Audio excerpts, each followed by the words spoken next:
How to change music language in Instagram story. Hello everyone, welcome back to our channel. In today's video, I'm going to show you how you can add music of different language in your Instagram story. It's super simple, so let's get started. First, you need to head over to your Instagram app. Then you need to tap on add to your story option. From here, you need to go ahead and select the picture that you want to add as your story.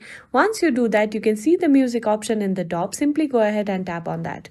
Now, in the search music, you can go ahead and search for music of any language. Here, I'm searching Japanese language. You can go ahead and search for music all around the world of any language. Once you find the music of your choice, you need to simply tap on it.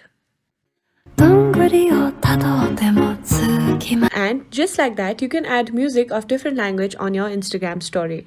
Once you are done, you need to simply tap on arrow option over here, and from here you can tap on share.